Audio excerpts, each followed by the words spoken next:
desert sun beat down on the military shooting range with an intensity that made the air shimmer above the sand. Marcus Webb stood at the firing line, his hands carefully adjusting the Barrett .50 caliber rifle on its stand. The weapon was a beast, weighing over 30 pounds and capable of hitting targets from more than a mile away. He had been using it all morning, and his shoulder ached from the recoil. Around him, other soldiers practiced with their assigned weapons. The sharp crack of gunfire echoed across the range, mixing with shouted commands from instructors and the occasional whistle that signaled a ceasefire. Marcus wiped the sweat from his forehead with the back of his hand. He had 15 minutes left in his rotation before the next group would take over the heavy weapons stations. A shadow fell across his shooting mat. Marcus looked up to see a woman in desert camouflage standing a few feet away. She wore the same tan and brown pattern as everyone else, but something about her posture caught his attention. She stood with the easy confidence of someone who had spent years in uniform, her boots planted firmly in the sand, arms crossed loosely over her chest. "Mind if I take the next rotation?" she asked. Her voice was calm and clear, cutting through the noise around them without being loud. Marcus glanced at his watch. He still had some time, but he was tired and the heat was getting to him. The Barrett was a demanding weapon, and he had already fired more rounds than usual. His water bottle was empty, and the shade of the equipment tent looked inviting. "Sure, go ahead," he said, standing up and stepping back from the rifle. "She's all yours." The woman nodded and moved forward. As she passed him, Marcus noticed the small rectangular badge pinned to her uniform just above her left breast pocket. It was distinctive, with a specific design that he recognized immediately. The number on it read 3200 Mayor. His breath caught in his throat.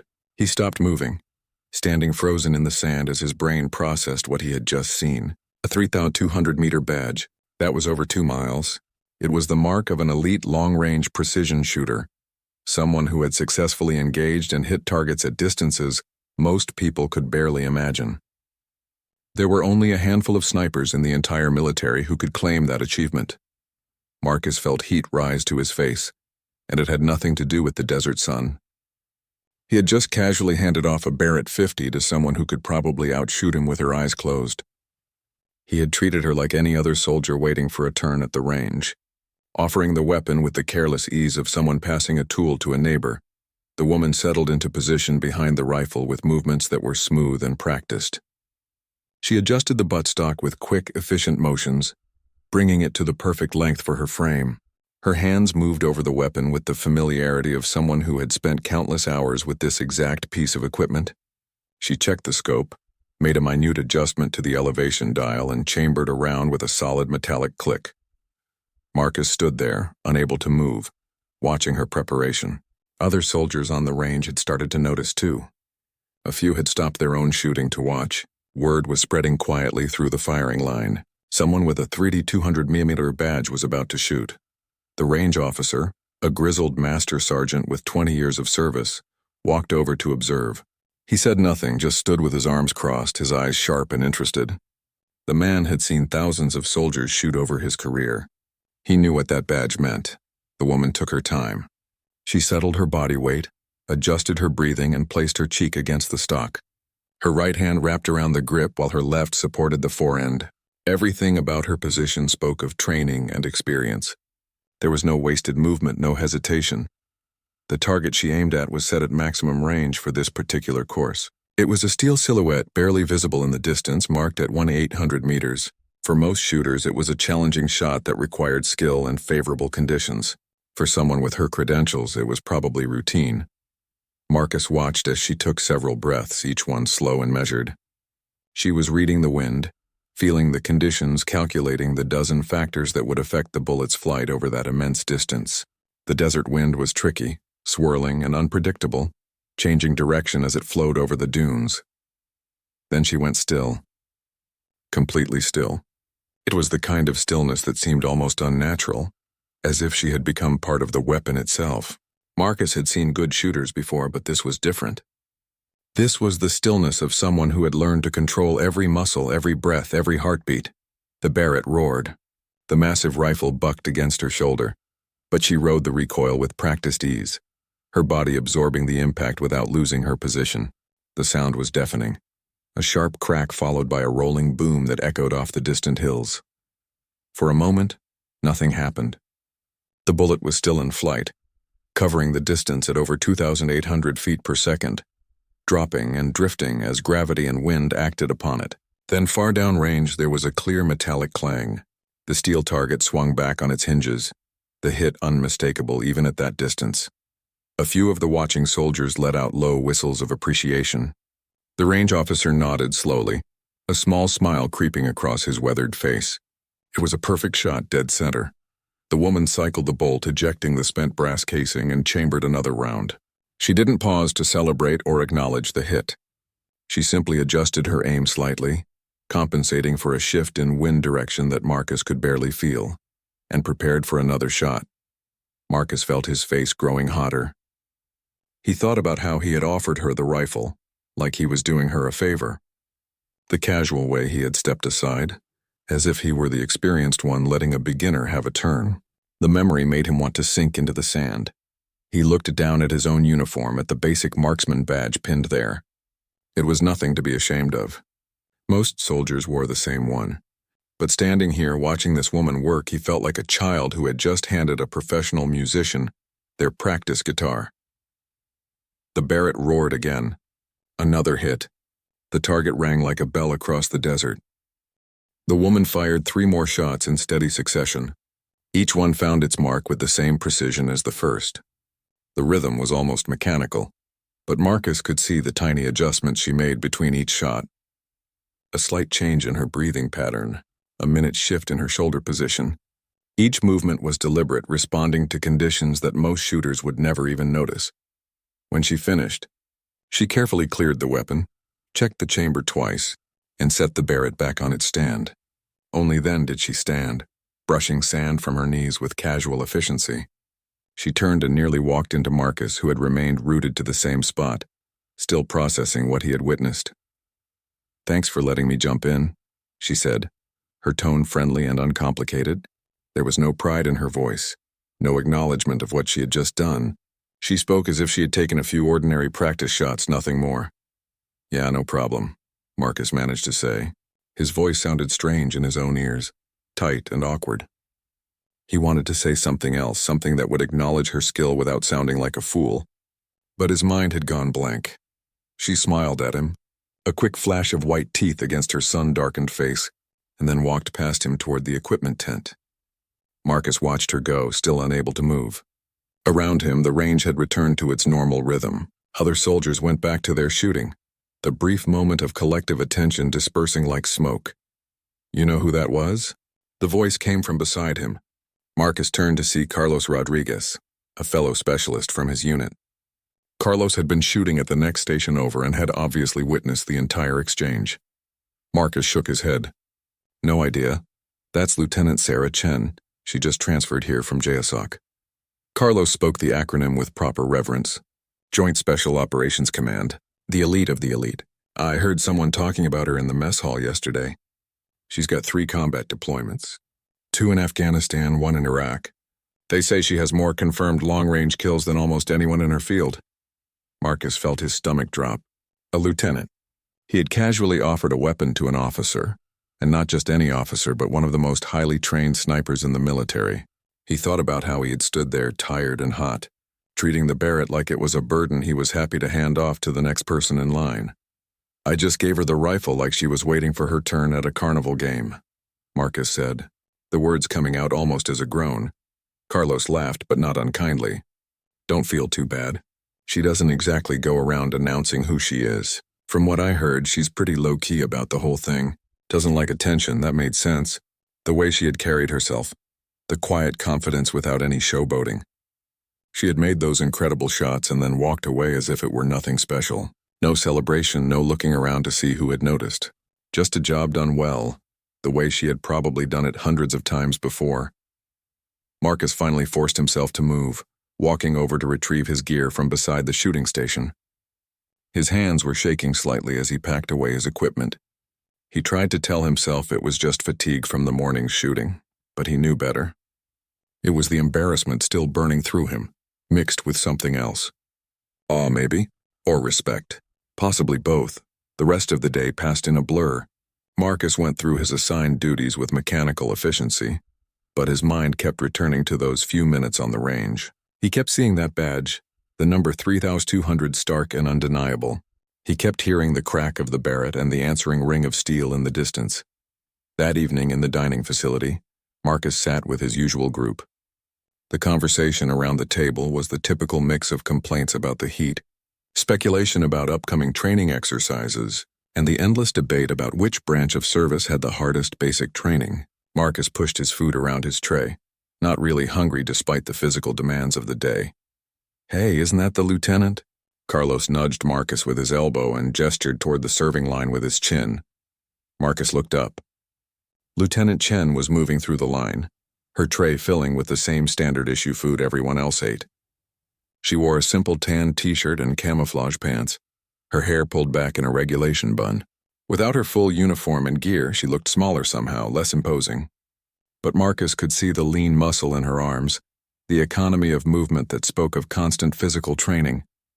She collected her meal and turned, scanning the crowded dining facility for a place to sit. Her eyes passed over their table without pausing. She seemed to be looking for an empty spot, somewhere quiet perhaps, away from the noise and energy of the younger enlisted soldiers. "You should go talk to her," Carlos suggested. "Apologize or whatever." Marcus shot him a look. Apologize for what? For not recognizing her rank? For treating an officer like a regular soldier? For being an idiot? Carlos offered with a grin. Marcus considered throwing a piece of bread at him but decided against it. Instead, he watched as Lieutenant Chen found a seat at a smaller table near the far wall. She sat alone, which seemed to be her preference, and began eating with the same focused efficiency she had brought to shooting. "Nothing wasted, nothing for show. I'm not going over there," Marcus said firmly. "What would I even say? Thanks for not making me look like a complete fool in front of everyone. Sorry I handed you a rifle like I was doing you a favor." "You could just tell her those were impressive shots," Carlos suggested. "You know, act like a normal person having a normal conversation." Marcus thought about it. The idea had merit. A simple compliment, soldier to soldier, or rather enlisted to officer, which made it more complicated. There were protocols about approaching officers, especially in informal settings. He wasn't even sure what the proper procedure was for this situation. Before he could decide, another officer approached Lieutenant Chen's table. This one was a captain, older with the weathered look of someone who had spent a career in the field. He said something to her and she nodded, gesturing to the empty chair across from her. The captain sat down and they began talking, their conversation clearly professional in nature. The moment passed. Marcus returned his attention to his own meal, feeling a strange mix of relief and disappointment. He had been spared the awkwardness of approaching her, but he had also missed whatever opportunity had existed. "Maybe tomorrow," Carlos said, reading his thoughts. "I heard she's going to be running some advanced shooting clinics. Might be a good chance to sign up, learn from the best." Marcus nodded slowly. The idea appealed to him more than he wanted to admit. Not just the chance to improve his shooting, but the opportunity to understand what separated someone like her from regular soldiers. What did it take to earn that badge? What kind of training, dedication, and natural ability had gone into becoming the kind of shooter who could hit targets at distances most people couldn't even see clearly? That night, lying in his bunk in the barracks, Marcus stared at the ceiling and thought about the path that had brought him to this point. Marcus had joined the Army 3 years ago, fresh out of high school with no clear direction for his life. His father had been a soldier, and his grandfather before that. Military service was less a choice and more an expectation in his family. He had gone through basic training without distinction, neither excelling nor failing, simply moving through the system like thousands of others. His assignment to this base had been random, the result of needs and available slots rather than any particular skill or request. He had learned to shoot adequately, performed his duties competently, and earned his basic marksman badge along with most of his peers. It was a respectable achievement, one that showed he could handle a weapon safely and hit targets at reasonable distances. But lying there in the dark, listening to the sounds of other soldiers breathing and shifting in their bunks, Marcus realized something had changed. That moment on the firing range had opened a door in his mind, showing him a level of excellence he had never seriously considered before. Lieutenant Chen hadn't just been good at shooting. She had been extraordinary, operating at a level that seemed almost beyond human capability. The question that kept circling through his thoughts was simple.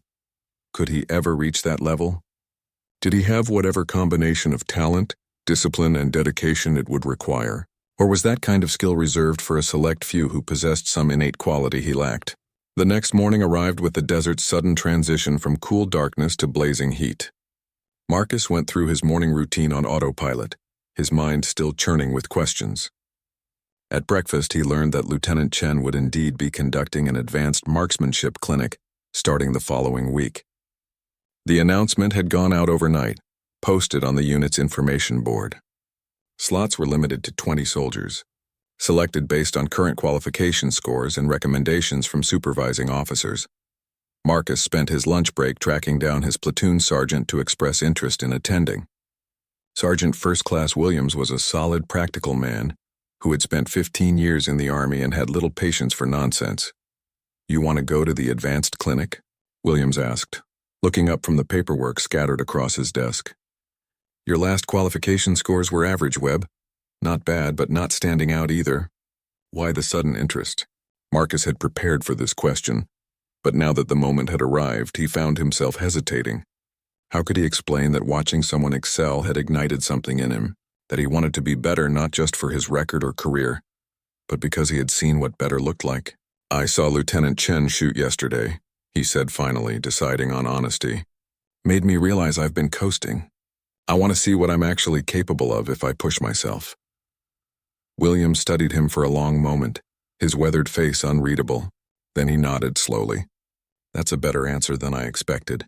Chen is the real deal. If watching her work made you want to improve, that shows some sense. I'll put your name forward, but no promises. There's going to be competition for those slots." Marcus left the office feeling both hopeful and anxious. The rest of the day dragged by with painful slowness. Every hour felt like 3. Every task seemed designed to test his patience. He caught himself thinking about shooting when he should have been focused on his assigned duties. During a vehicle maintenance session, he had to be called twice before he responded to a direct question. Carlos noticed his distraction that evening. They were in the day room, a common area where soldiers could relax during off-duty hours. A television played in the corner, but nobody was really watching it. Some soldiers played cards at a table. Others sat with laptops or phones connected to the wider world through the base's Wi-Fi network. "You're still thinking about that, Lieutenant," Carlos said. It wasn't a question. Marcus shrugged. "Just wondering if I'll get into the clinic. William said he'd put my name in, but I'm not exactly the top shooter in the unit." 20 slots, though, Carlos pointed out. "Better odds than you think. Half the unit won't even bother applying. Too much work, too much extra time. You know how people are." It was true. Many soldiers, once they had achieved basic qualifications, saw no reason to pursue higher levels of skill. They did their jobs, served their time, and focused their energy elsewhere. There was nothing wrong with that approach. The military needed all types, but Marcus was beginning to understand that he didn't want to be just another soldier marking time until his contract ended. 3 days later, the list went up. Marcus saw it during an afternoon break, posted on the company bulletin board with 20 names printed in neat rows. He scanned the list with his heart pounding, afraid to hope, expecting disappointment. His name was there. Third from the bottom, but there. He was in. The relief that washed over him was followed immediately by nervousness. He had gotten what he wanted, but now he would have to prove he deserved the opportunity. The clinic would be conducted by Lieutenant Chen herself, along with 2 other advanced marksmanship instructors. It would run for 2 weeks, meeting every afternoon after regular duties. The schedule would be demanding, the standards high. Marcus went to the base library that evening, something he rarely did. He checked out 3 books on long-range shooting, books he had never thought to look at before. The technical language was dense, full of concepts he barely understood. Ballistic coefficients, minute of angle, wind drift calculations. It was like learning a new language, one that described the physics of sending a bullet across enormous distances with deadly accuracy. He stayed up late reading, taking notes in a small notebook he had bought from the exchange. The other soldiers in his barracks thought he was crazy, studying during his free time, but Marcus didn't care. For the first time since joining the Army, he felt genuinely motivated by something beyond basic duty and obligation. The clinic began on a Monday. Marcus arrived at the designated training area 15 minutes early, along with most of the other selected soldiers. They were a mixed group, representing different units and ranks. A few were specialists like him. Others were corporals and sergeants with more time in service. One was a staff sergeant who Marcus knew by reputation as one of the best shots in the brigade. Lieutenant Chen arrived exactly on time, accompanied by the two other instructors. She wore a simple duty uniform, no special gear or equipment that set her apart.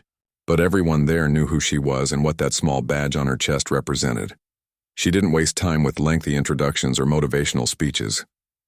"This clinic is not about making you into snipers," she said, her voice carrying clearly across the group. "Most of you will never serve in that role, and that's fine. What we're going to focus on is fundamentals, the basic principles that apply whether you're shooting at 50 meters or 2,000. Breathing, trigger control, position, reading conditions. These things matter at every distance." She paused, letting her eyes move across the assembled soldiers.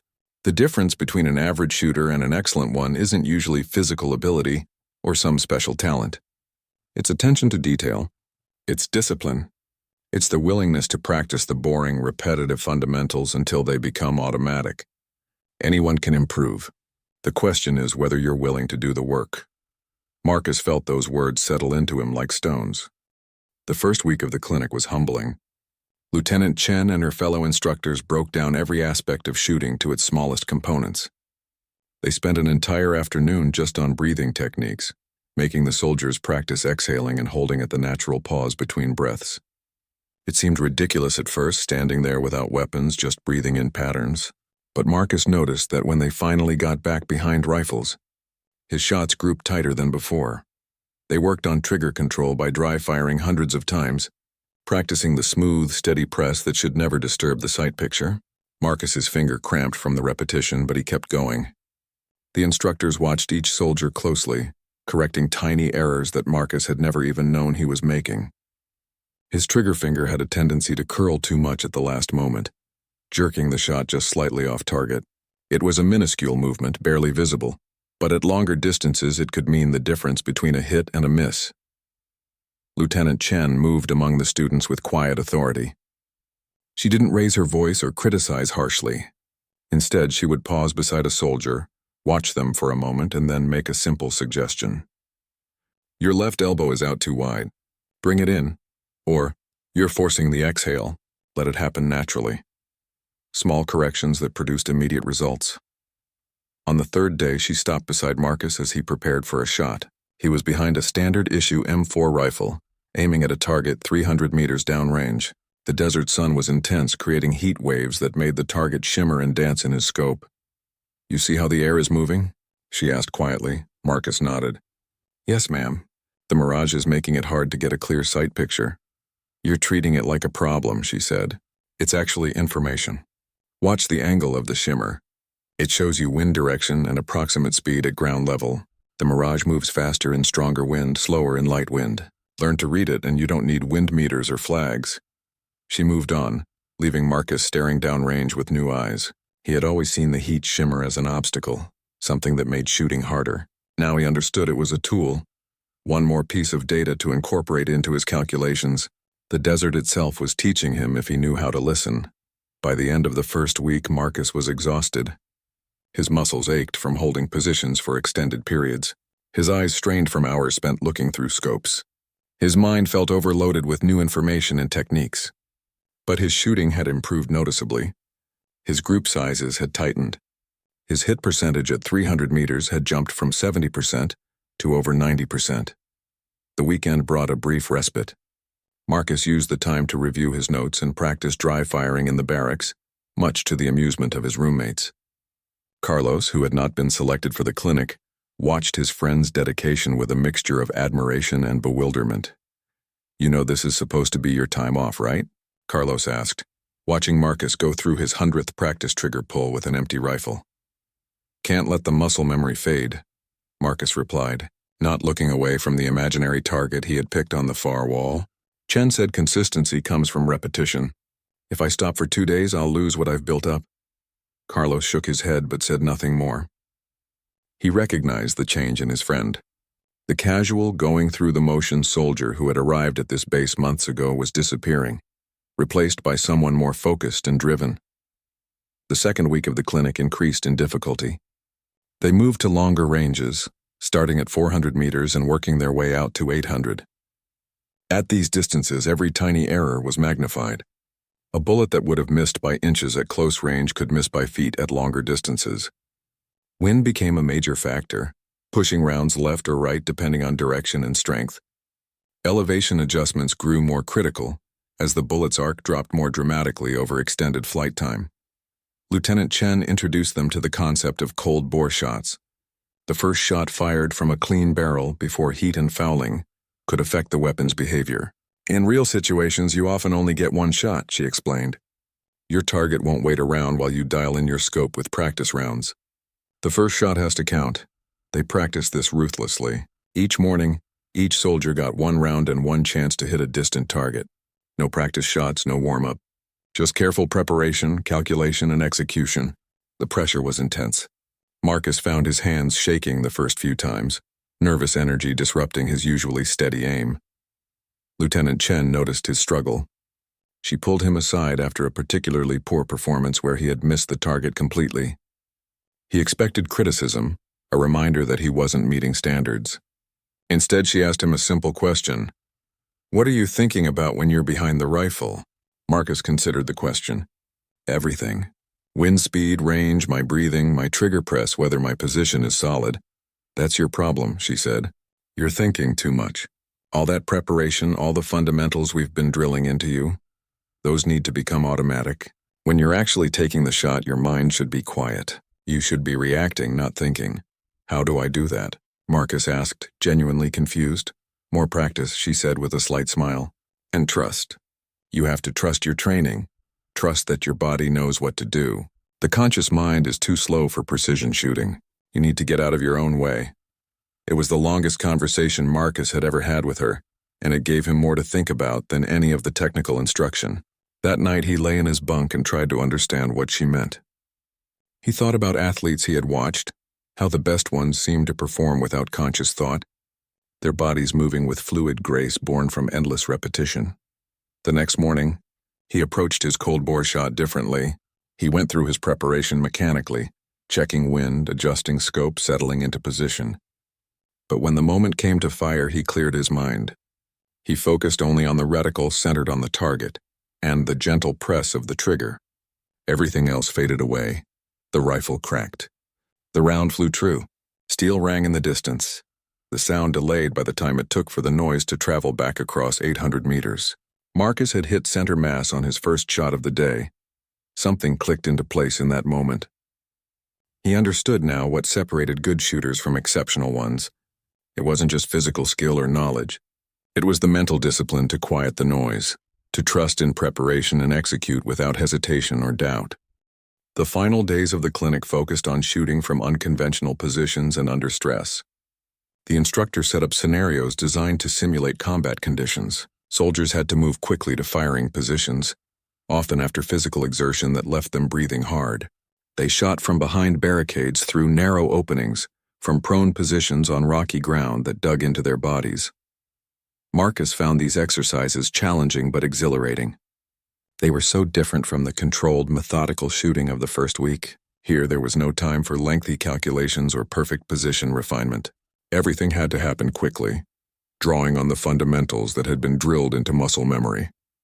During one exercise, Marcus had to sprint 200 meters carrying his weapon and gear, drop into a firing position behind a concrete barrier, and engage 3 targets at varying distances. His lungs burned, his heart hammered, and sweat stung his eyes. But when he settled behind the rifle, something automatic took over. His breathing steadied. His hands found their positions, and he worked through the targets with mechanical efficiency. 3 shots. 3 hits. All within 20 seconds of dropping into position. Lieutenant Chen was observing from a short distance away. When Marcus stood up after completing the drill, she gave him a single nod of acknowledgement. It was a small gesture, but from her it felt like high praise. Marcus felt a surge of satisfaction that was deeper and more genuine than any he had experienced in his military career so far. On the final day of the clinic, they held a qualification shoot. Each soldier would engage targets at multiple distances, from 200 meters out to 1,000 meters. The scoring was strict, based on accuracy, time, and consistency across different ranges. The results would be recorded in their personnel files, potentially opening doors to advanced training opportunities. Marcus approached the qualification with a strange calm. He had worked hard for 2 weeks, pushed himself beyond what he thought were his limits. Whatever happened now, he could accept it. He had done everything possible to prepare. The qualification began at dawn, when the desert air was still cool and relatively stable. Marcus moved through the stations methodically, engaging each target with careful attention to the fundamentals he had practiced endlessly. At 200 meters, he put 5 rounds into a group the size of his fist. At 400 meters, his hit stayed within an 8-inch circle.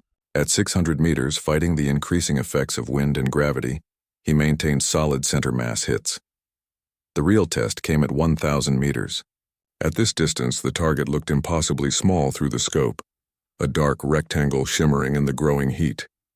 Marcus had only shot at this range a handful of times during the clinic, and his success rate had been inconsistent. This would be the true measure of everything he had learned. He took his time setting up. The wind was light but variable, shifting slightly every few seconds. He watched the mirage, saw the grass moving in the distance, and made his calculations. The elevation adjustment on his scope clicked as he dialed in the correction. He settled into his position, body pressed into the earth, the rifle an extension of himself. His mind went quiet. There was only the target, the crosshairs, the gentle pressure building on the trigger. The rifle recoiled against his shoulder. The world held its breath during the long seconds of bullet flight. Then, distant and sweet, came the metallic ring of steel. Marcus worked through his remaining shots at 1,000 meters with growing confidence. 4 out of 5 found their mark, a success rate that would have seemed impossible to him just 2 weeks ago. When he cleared his weapon and stood up, he felt transformed. Not because he had suddenly become an elite shooter, but because he had proven to himself that real improvement was possible through dedication and proper training. The scores were posted that afternoon. Marcus had finished in the top third of the group, a significant achievement considering he had started as one of the less experienced shooters in the clinic. More importantly, his performance had earned him a recommendation for additional advanced training if he chose to pursue it. That evening, there was an informal gathering for the clinic participants. Lieutenant Chen made a brief appearance, congratulating everyone on their hard work and improvement. She moved through the small group, offering individual comments to various soldiers. When she reached Marcus, she paused. "You made significant progress," she said. "Your scores jumped more than almost anyone else's. That shows you're coachable and willing to put in the work." "Thank you, ma'am," Marcus replied, feeling both proud and slightly embarrassed by the direct praise. "I learned a lot. More than I expected." "Good," she said. "The question is what you do with it now. Some people go through training like this and then go back to their old habits. The improvement fades because they don't maintain it. Don't be that person." "I won't," Marcus said, and he meant it. Something had changed in him during those 2 weeks. He had discovered a capacity for focus and improvement that he hadn't known he possessed. More than that, he had found something worth pursuing, a skill that demanded his best effort and rewarded dedication with tangible results. Lieutenant Chen studied him for a moment, as if weighing something in her mind. "Have you thought about trying for Scout Sniper School?" she asked. The question caught Marcus completely off guard. Scout Sniper training was among the most demanding courses the military offered.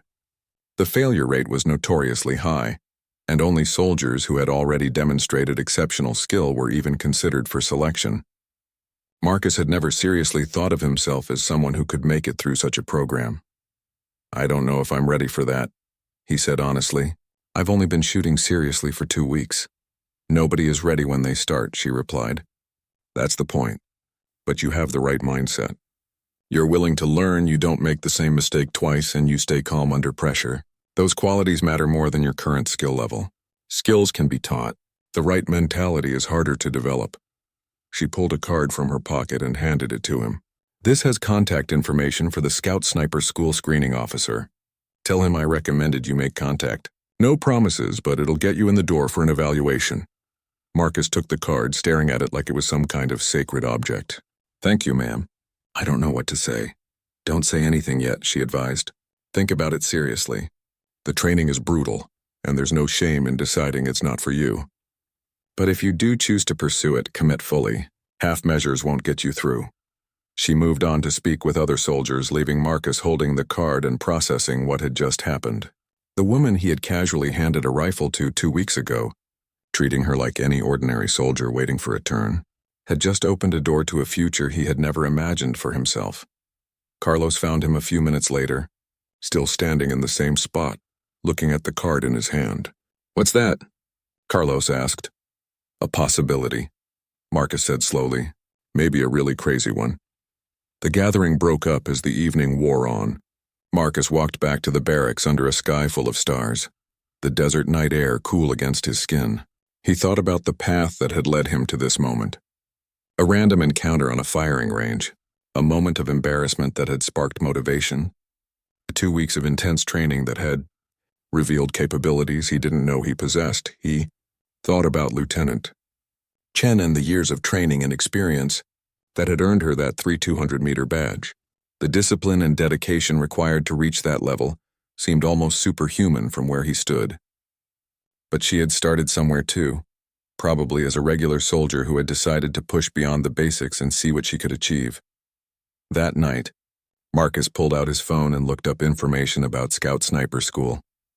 The requirements were daunting. The physical fitness standards were extreme. The academic portion covered advanced mathematics, physics, and meteorology. The field training involved weeks in harsh conditions, carrying heavy equipment over rough terrain, functioning on minimal sleep while maintaining the focus necessary for precision shooting. The failure rate was over 50%. Many who attempted the course didn't make it past the first few weeks. Those who did graduate faced one of the most demanding roles in the military, often operating in small teams far from support, where every decision and every shot carried enormous weight. It would be easier to decline the opportunity, to stick with his current path, to remain a competent but unremarkable soldier until his enlistment ended. Nobody would think less of him for that choice. Most soldiers never even got the chance to attempt advanced training like this.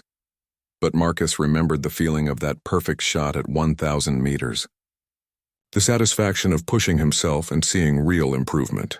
The sense that he had finally found something worth pursuing with everything he had. He remembered Lieutenant Chen's words about commitment and half measures. He looked at the card again, at the name and contact information printed there. Then he set it carefully on the small shelf beside his bunk, where he would see it every morning when he woke up. The decision could wait a few more days while he thought it through properly. But deep down, Marcus already knew what he was going to do. Some opportunities came along once in a lifetime, and letting them pass out of fear or doubt was its own kind of failure. He settled into his bunk and closed his eyes, but sleep was slow to come. His mind was too active, imagining futures that had seemed impossible just a few weeks ago. The room around him was full of the quiet sounds of soldiers resting after another day of service. Some would spend their entire careers at this level, and there was honor in that. But Marcus was beginning to understand that he wanted more. Not more rank or recognition, but more challenge, more growth, more purpose. The next morning arrived with the same blazing sun and familiar routine. But everything felt different to Marcus now. He moved through his regular duties with a new perspective, seeing them not as obligations to endure, but as foundations to build upon. Physical training became preparation for greater challenges. Routine tasks became opportunities to practice discipline and attention to detail. His friends noticed the change. Carlos commented on it one evening as they walked back from the motor pool after a maintenance session. "You've been different since that clinic ended," Carlos observed. "More focused. Like you've got a plan or something." Marcus considered how much to share. "Chen gave me contact information for Scout Sniper screening," he said finally. "Suggested I should apply." Carlos stopped walking. "Scout Sniper? That's serious. That's like elite level stuff." "I know," Marcus said. "That's kind of the point." They resumed walking, Carlos processing this information. After a moment, he said, "You really think you can make it? No offense, but 2 weeks ago you were just another guy shooting at the range." "Maybe I can't," Marcus admitted. "But I'd rather try and fail than spend the rest of my life wondering what would have happened if I had the guts to attempt it." Carlos nodded slowly, accepting this. "When are you going to reach out to them?" "Soon," Marcus said. I want to get my physical fitness scores up first. Need to show them I'm serious. That became Marcus's focus over the following weeks. He increased his physical training, running extra miles in the morning before his duty day began. He spent his lunch breaks in the gym, working on strength and endurance. In the evenings, he practiced shooting fundamentals with borrowed equipment, maintaining the skills he had developed during the clinic. 6 weeks after the clinic ended, Marcus felt ready. His physical fitness test scores had improved across the board. His shooting consistency had remained strong despite returning to regular duties. He had studied the materials available about scout sniper training, preparing himself mentally for what the process would entail. On a Tuesday morning, he made the phone call. The screening officer, a master sergeant named Thompson, answered on the third ring. Marcus introduced himself and mentioned Lieutenant Chen's recommendation. There was a pause on the other end of the line, and Marcus worried he had made a mistake reaching out. Chen doesn't give recommendations lightly, Thompson said finally. If she thinks you're worth looking at, that means something. But you should know up front that her endorsement gets you a screening, nothing more. You'll still have to prove yourself. I understand, Master Sergeant, Marcus replied. I'm not looking for special treatment. Just an opportunity to try. They scheduled a screening evaluation for 3 weeks later. Thompson explained what it would involve. A physical fitness assessment more demanding than the standard test. A shooting evaluation at multiple ranges. Written test covering mathematics and basic physics. An interview panel that would probe his motivation and mental resilience.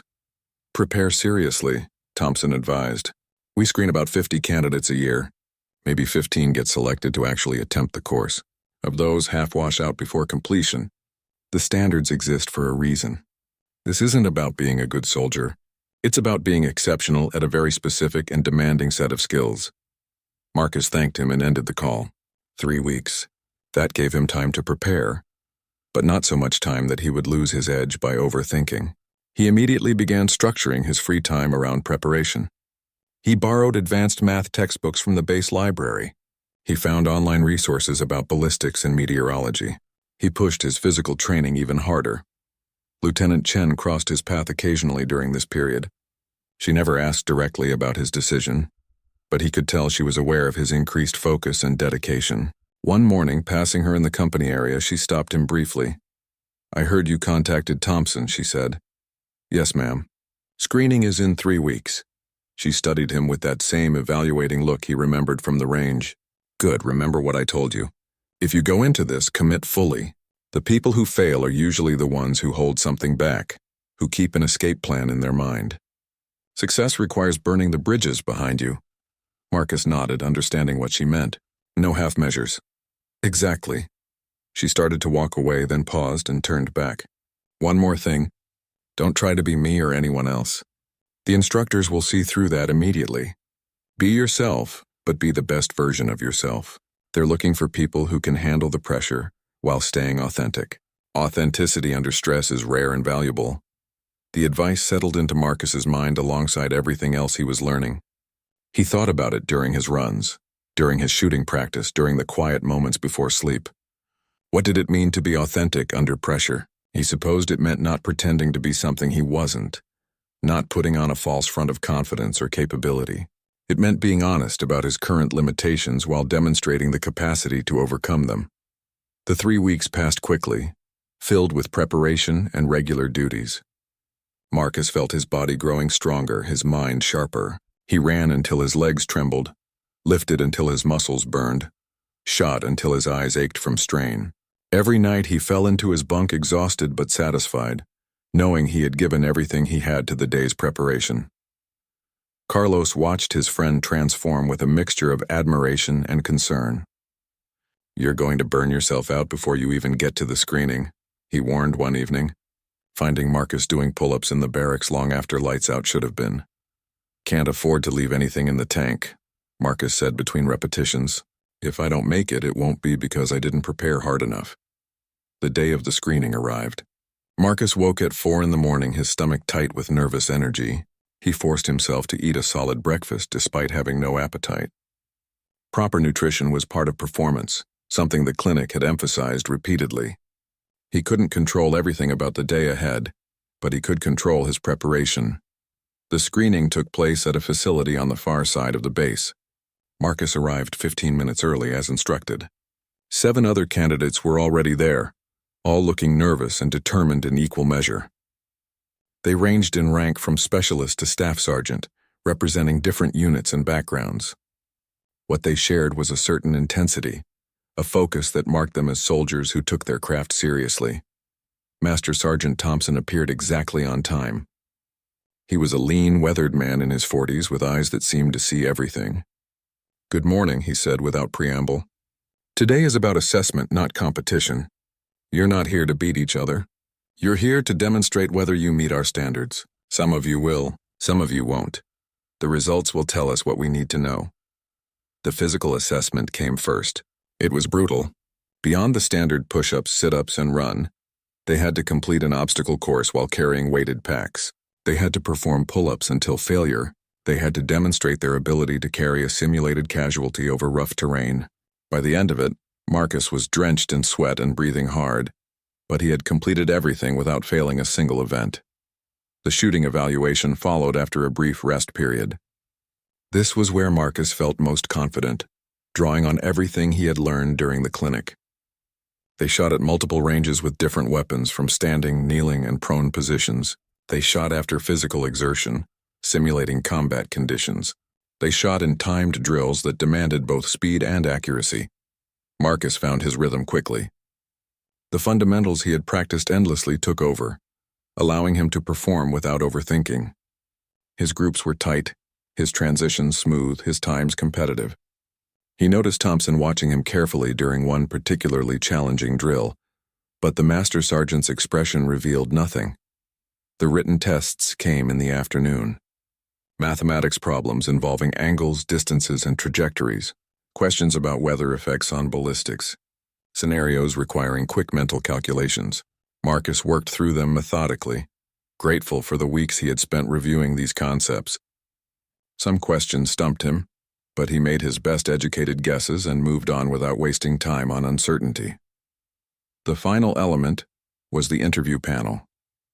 Marcus sat across a table from 3 instructors, including Thompson. They asked about his motivation, his understanding of what scout sniper training would involve, his ability to handle stress and isolation. They probed for weaknesses, testing how he responded to challenging questions. "Why do you want this?" one instructor asked bluntly. "Be honest. Is it the prestige? The badge? The idea of being a IT?" Marcus took a moment to consider his answer, remembering Lieutenant Chen's advice about authenticity. 2 months ago, I would have said I didn't want this at all. I was content being average, doing my job, not pushing myself. Then I saw what excellence actually looked like. I watched Lieutenant Chen shoot, and something changed in me. I realized I had been settling for less than I was capable of, not because I lacked ability, but because I lacked motivation and direction. He paused, gathering his thoughts. I want this because I discovered that pushing myself, really challenging myself, gives me something I was missing. Purpose, I guess. The idea of spending the next several years just going through the motions feels wrong now. I want to be part of something that demands my absolute best. The instructors exchanged glances. Thompson made a note on the papers in front of him. Another instructor asked, "What if you fail? How will you handle that?" "I'll be disappointed," Marcus said honestly.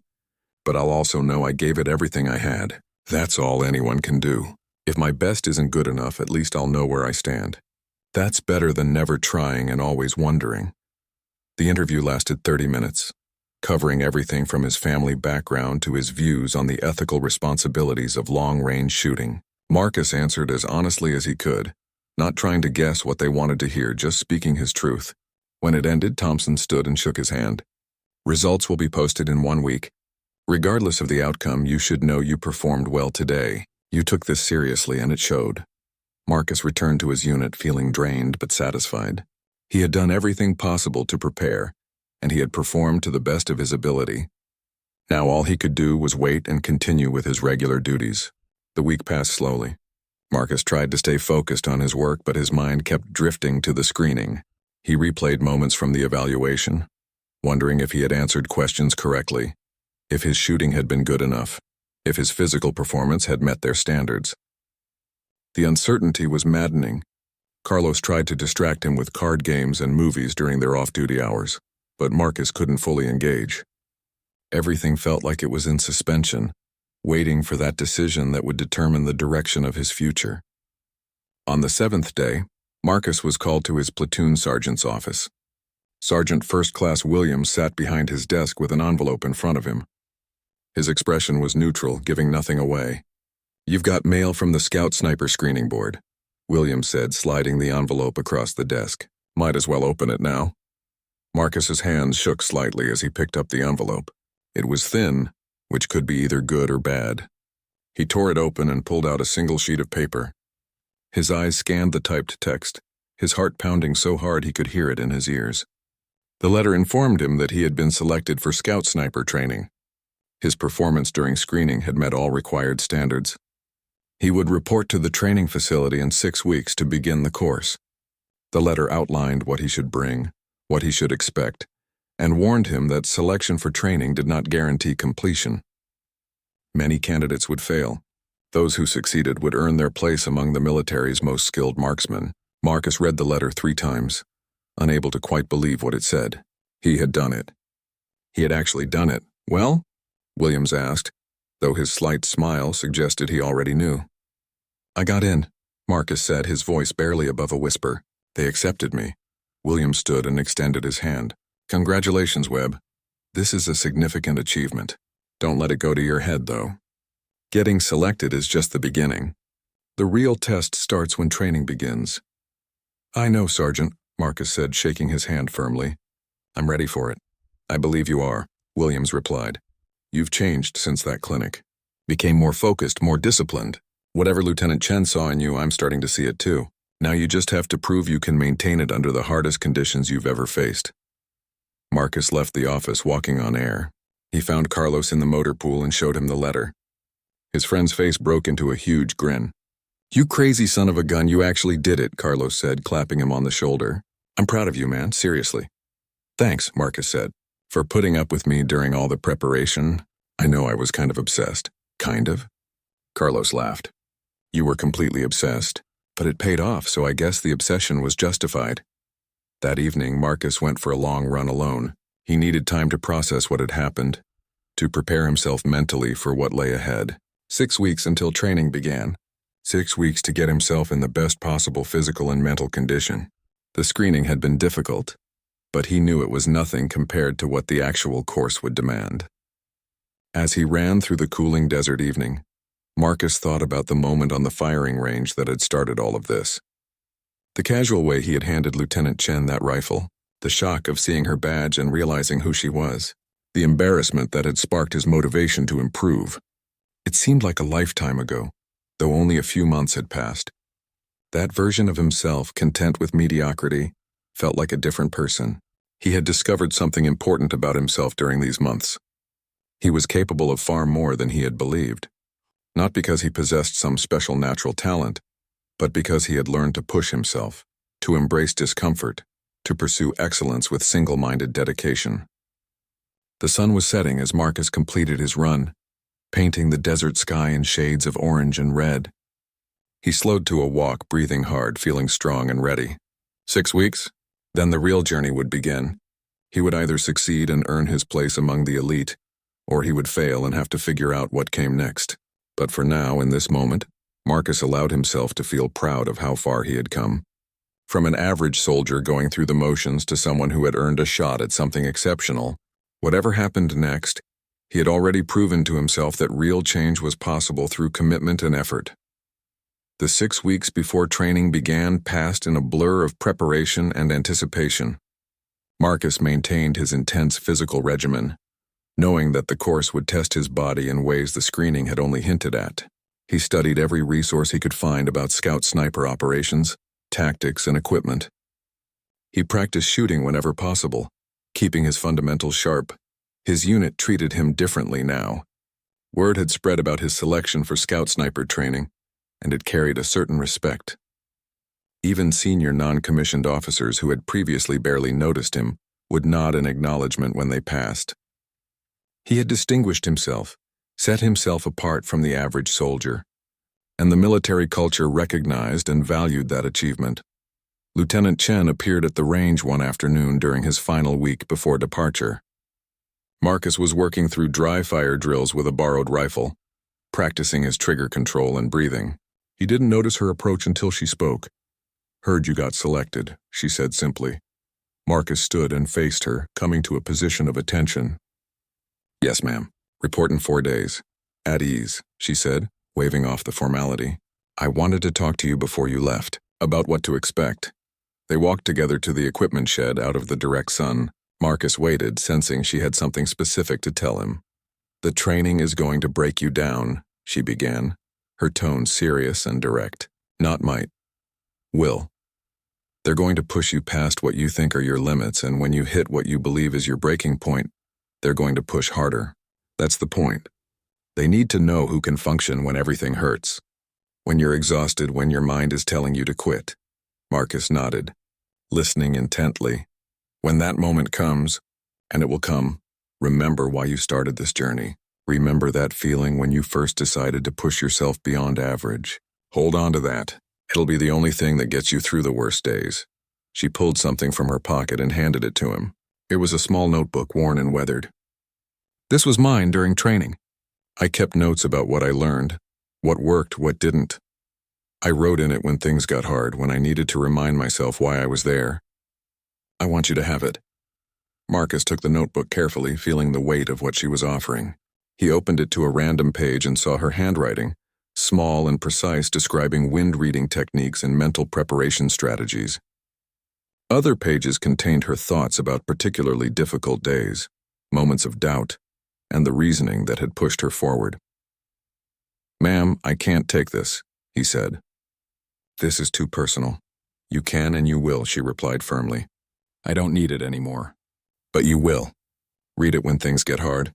You'll find that many of the challenges you face, I face too. Knowing that someone else survived the same difficulties can make them feel more manageable." Marcus felt emotion tighten his throat. This woman, who he had initially embarrassed himself in front of, had become something like a mentor. Her belief in his potential had sparked this entire transformation. "Thank you," he said, the words inadequate but genuine. "For everything. The recommendation, the advice, this. You changed my path." "You changed your own path," she corrected. "I just pointed you in a direction. You're the one who chose to walk it. Remember that when training gets brutal. Nobody forced you into this. You chose it. Own that choice." She extended her hand and he shook it firmly. Then she was gone, walking back toward the company area with her characteristic purposeful stride. Marcus stood holding the notebook, feeling the weight of responsibility and opportunity settling onto his shoulders. The final days passed quickly. Marcus said his goodbyes to friends, packed his gear, and prepared mentally for what lay ahead.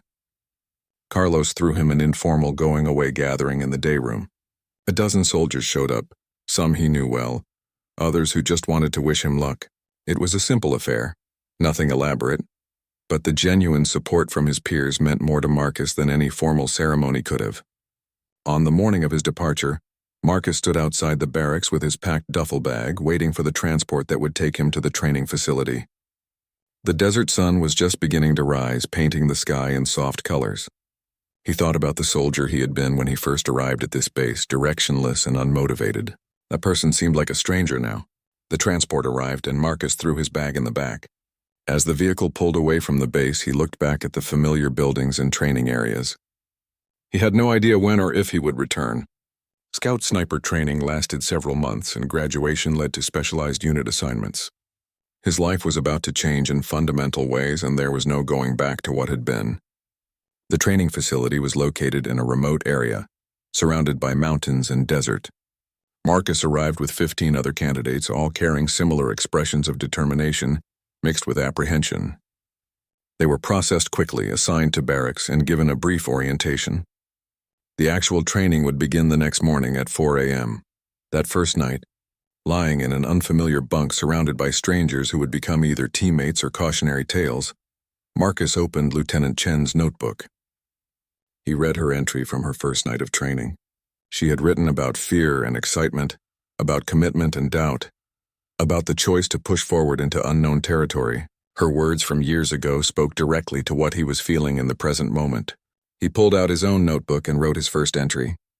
He described the journey that had brought him here, from that embarrassing moment on the firing range to this threshold moment. He wrote about his goals, his fears, and his determination. Then he closed the notebook and tried to sleep, knowing he would need all the rest he could get. The alarm sounded at 3:30 a.m. The candidates stumbled out of bunks in the darkness, groggy and disoriented. Within minutes, instructors were shouting at them to move faster, to get dressed, to get outside. There was no gentle introduction, no easing into the program. From the first moment, they were in it. The physical training that morning was savage. They ran for miles in the dark, their feet pounding against rocky trails. They did endless push-ups and pull-ups. They carried heavy logs as a team, learning to work together under physical duress. By the time the sun rose, Marcus was soaked with sweat and breathing hard, but he was still moving. Some candidates were already struggling, falling behind, showing signs that they might not last. The days that followed established a brutal rhythm: wake before dawn, physical training that pushed bodies to their limits, classes on ballistics, meteorology, camouflage, and fieldcraft, shooting drills that demanded perfection, navigation exercises, stalking practice. Every moment was evaluated, every performance measured against exacting standards. Marcus found himself drawing on everything he had learned during the advanced marksmanship clinic. The fundamentals Lieutenant Chen had taught him became foundation stones he built upon. When instructors introduced new concepts, he had context for understanding them. When they demanded precision shooting under stress, he had practiced versions of these scenarios before. But nothing had fully prepared him for the relentless nature of the training. There was no rest, no mercy, no acknowledgement of difficulty. The instructors expected excellence as the baseline and perfection as the goal. They were testing not just skills but character, looking for soldiers who could maintain their standards when exhausted, hungry, and pushed beyond comfortable limits. 3 candidates dropped out in the first week. They simply couldn't maintain the pace, couldn't handle the physical demands or the mental pressure. Marcus watched them go with a mixture of sympathy and determination. He understood their choice. The training was harder than anything he had ever experienced. But he had committed to seeing it through, and he meant to keep that commitment. Lieutenant Chen's notebook became his anchor during the hardest moments.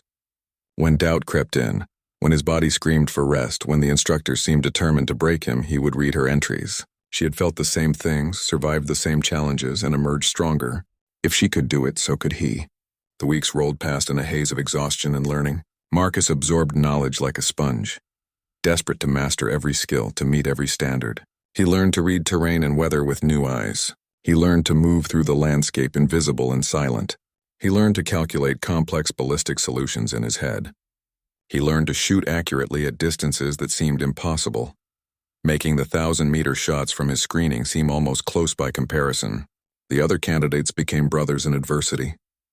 They supported each other through the worst days, pushed each other to keep going, and shared the small victories that kept them motivated. Some would make it. Others wouldn't. But they were all in it together, at least for now.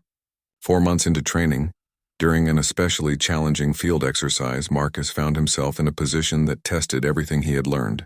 He was alone, far from the main group, tasked with reaching a specific observation point undetected and engaging multiple targets at extreme range. The weather was terrible, with high winds and scattered rain.